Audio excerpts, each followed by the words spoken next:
Hello, my name is Harold Fisher. I'm president of Rhea County Fair, and this year was our 6th year of the fair, and we're all really excited here in Evansville about what has went on here in Evansville at the fair.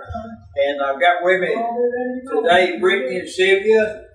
Brittany, go ahead and introduce your queens. My name's Brittany Dean. I'm the secretary with the Rhea County Fair. We have our 2013 Fairs of the Fair, Brianna Carter, and our Junior Fairs of the Fair, Condra Lee Carter.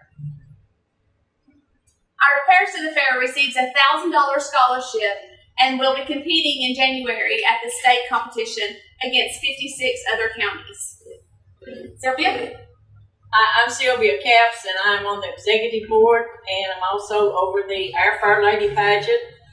This was our 4th year, and we had 13 contestants this year. Had a wonderful turnout, and hopefully we're going to be able to take our Queen Rosa Phillips to the state pageant in Lebanon in April, and we've had great success in that the last 3 years. We placed the first year we went. Our queen won. She won Senior Miss Tennessee and got to go to Atlantic City. The second year we had 2 ladies. They didn't place, but they did an amazing job.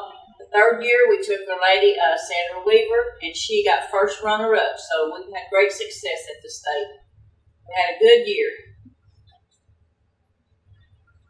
Okay, one other quick thing. Today's our lawnmower race. It got rained out on the 17th. We're finishing it up today, and so everybody in Rhea County is all excited about the lawnmower race, so we're winding up the fair today. So if you missed it this year, there'll be a bunch of new activities for next year. Our fair meeting's the second Tuesday of each month at 7 o'clock. If you want to do anything, come and we'll all get behind you and do whatever it is you want to do. Anything new going on, we're there to help you.